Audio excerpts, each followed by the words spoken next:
And crime and violence must stop.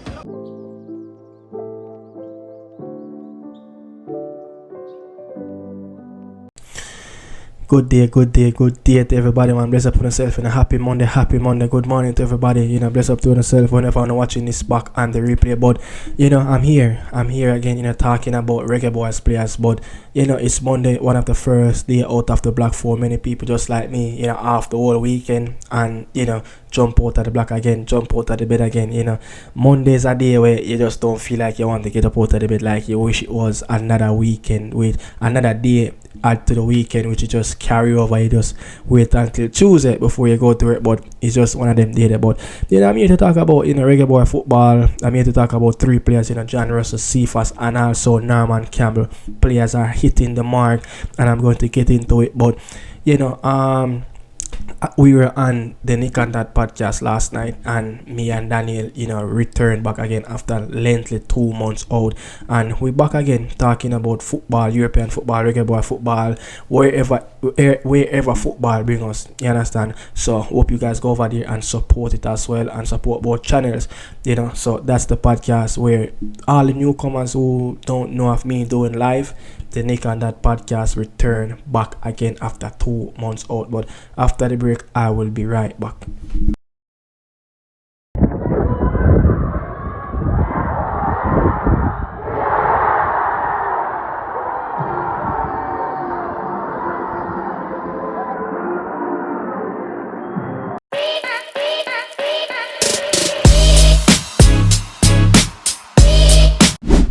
John Russell, John Russell hit the mark again, but hopefully it's first of many left to come. You have like 4 games left back for the rest of the season. He scored a brace. Yes, he scored a brace, at home versus Bolton Wanderers, and Jonathan Russell, continued to score. The first goal that he scored, he continued to score those goals. It's like a trademark goal for him at this moment. He just started just glide past midfielders. I'm still wondering, can he do it on the international stage? And we reggaeboyz fans, hopefully he can get that opportunity, in the World Cup qualifier or in the Gold Cup coming up in the summer. You understand? Nevertheless, it's League One, and international football is totally different thing. But I think the talent that he has, he can show it on the international level. But we would love to see that John Russell playing for Barnsley, play for the reggaeboyz as well. Playing in our number 8, playing in a more advanced position, which he's going to talk about in the interview that I'm going to play in a minute.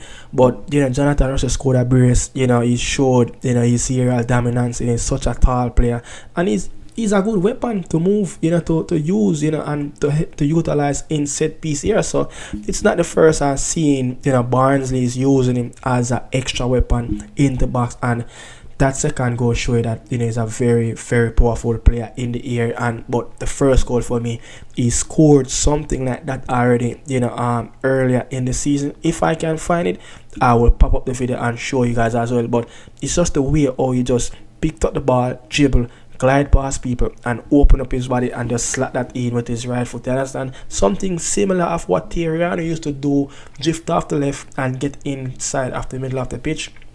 Boom, curler with his right foot, But this is Jonathan Russell speaking after the game. Barnsley were brilliant throughout the game, all over the pitch. Everyone seemed to know their role well, seemed so organised. Is that something that Conor Hourihane, the coaches, they've really wanted to look at, potentially improving, really drilling into the team?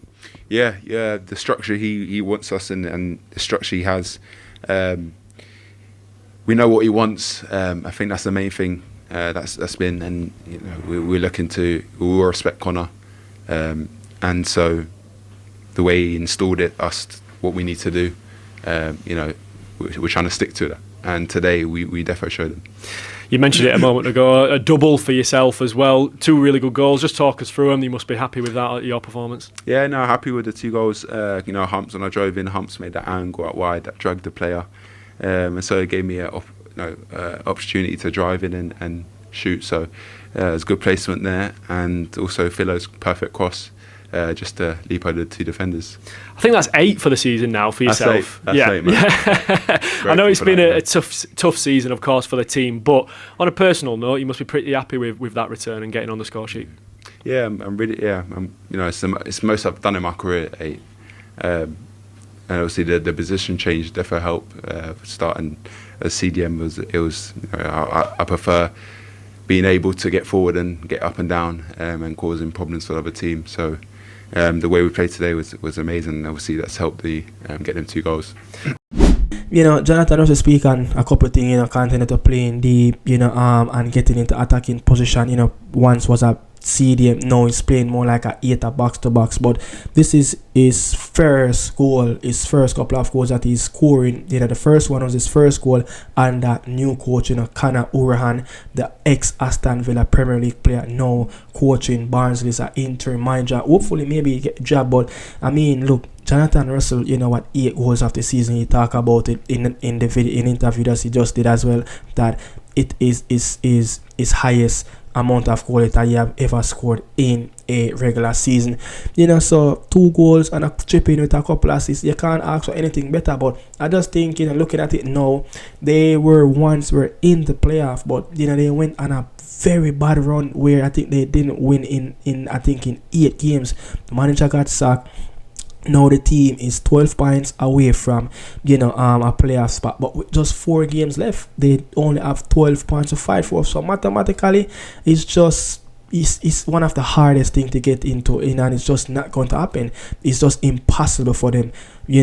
Only can fight for 12 points and need 12 points to get into the playoff. Around 4 or 6 other teams that's in front of them at the moment. So I just think their season is over. It's all about finish strong, finish as high as possible. And John Russell, hopefully he can continue.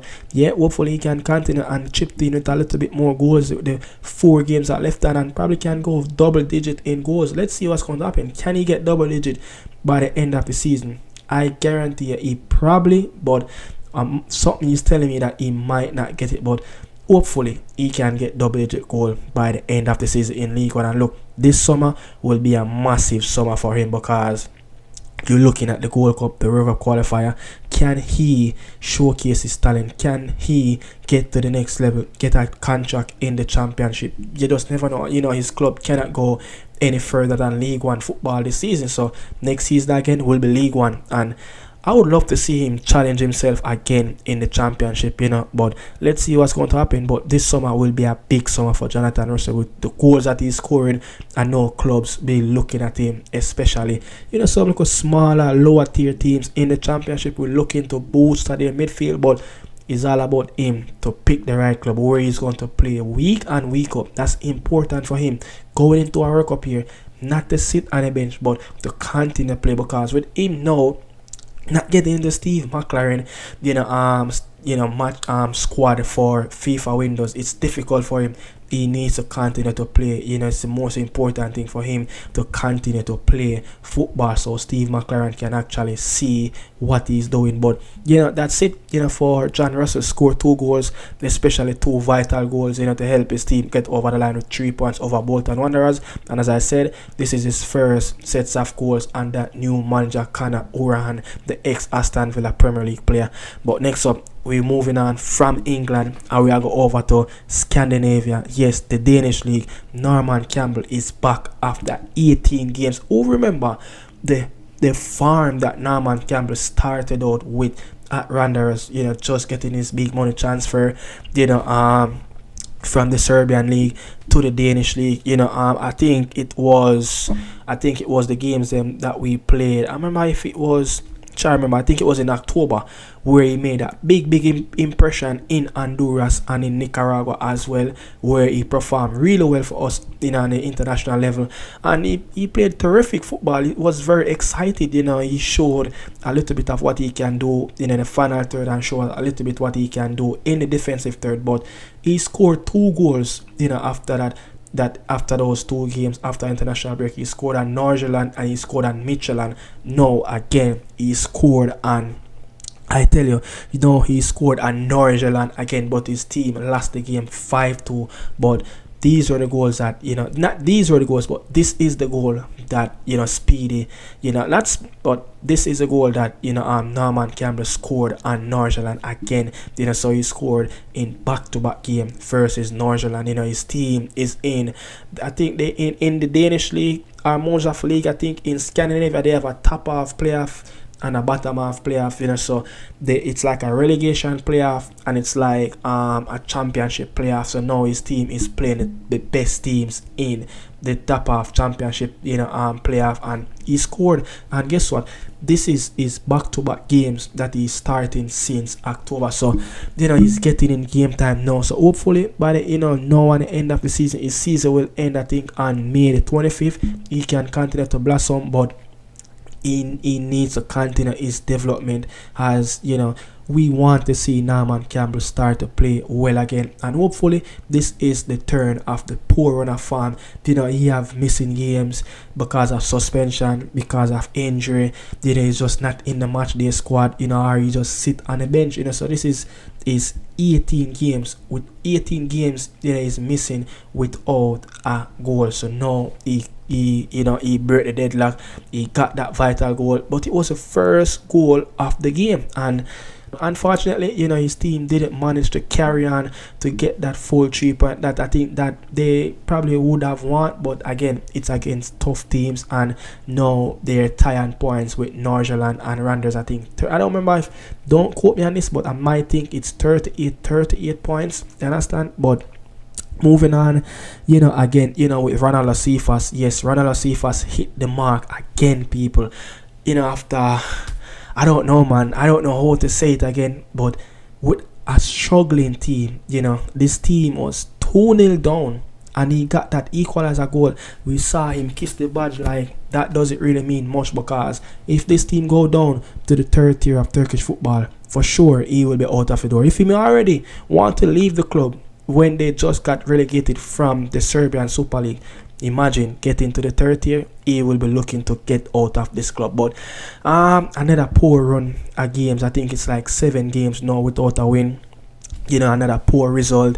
You know, but look, their next game, yes, their next game will be against the team that sit right below them, who is on 38, and Cephas team is on 39. You understand? I think the team named Manisia Football, they will play that game coming up this Friday. So that will be a very tough game. That will be an important game. You know, they drew, you know, over the weekend at home 2-2, gave up 2 silly goals. They missed opportunities. You can see, hopefully I can get those videos popped up on the screen. You know, they missed opportunities where they should have gone on to score those goals and get the team in a more comfortable position. But at the end, I saw, you know, a quote that I think it's, I want to say allegedly, you know, because I'm not sure if it's directly, you know, sometimes you see some news article and all that, but the coach, I saw the coach, you know, made an interview, and you know, it was written in a newspaper, Turkish newspaper site online and one of those social media,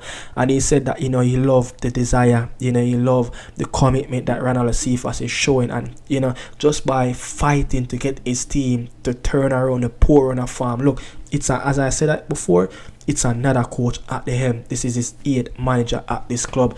You know, just 6 manager alone. You know, they have got, you know, just they have what, 6 managers alone in 2024. So another manager, another goals. Ronald Cephas is performing what I think is double digits now. He's gone, you know, on his tally for ANKARAGUCU, but the manager have said he loved the fight, he loved the desire, and he loved the commitment that Cifas has been showing and trying to help the team turn around their poor run of form. So, you know, it's good to see that his manager is giving him that praise, and it's good to see that as much as the situation the club is performing and, you know, what the circumstances around the club, he's managing to get. And look, if you look at Cifas' pace, yes, the moment the game starts, look at Cifas' pace. This player is such a quick player. Only thing Cifas need is a coach. That's all Cifas need, is a proper coach, just to get that fine tune with him. You get that, you know, that look of rawness and that roughness around the edge. You know, this pace is frightening. Look at all the pace that he used to score the goal. You understand? Not many players out there have that pace. The only people with them pace are like Vinny, you know, the Kylian Mbappe. You know, those are the players out there that, you know, I know probably can match Ronald Cifas with that pace. And look, just for him continue to be criticized about not so, you know, precise in his finishing in the final third. Look at how he took his opportunity. You know, he easily could have gone on to miss that ball, but guess what?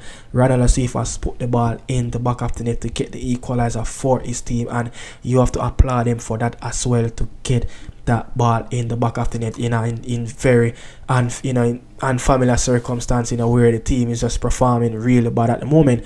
You understand? And Cifas team is a team where they get a lot of TV games in the second tier. You have VAR in the second tier of Turkish league, you know, so it's a very big club. You know, it's a club that, you know, get a lot of privilege. They get a lot of featured games. So hopefully, maybe, you know, people around Europe, you know, be watching, as again you have other teams in different leagues that, you know, look at the second tier, look at the Super League as, you know, feeding ground where they can get cheap bargains, where they can get, you know, that gem. You know, it's not going to cost a lot. Cephas won't cost a lot, probably a couple millions, and you get him out of the club maybe. But if the club go down, it will probably cost way less. But if the club stay in the second tier, it will cost a little bit more. As you know, once you get relegated, your stocks will go down. But if you stayed in the division, your stocks remain the same. Maybe get higher, maybe get a little bit lower. But that's it around Cifas. And also, you know, big news, you know, Greg LEIGH is back again. You know, he featured, yes, Greg LEIGH featured back again.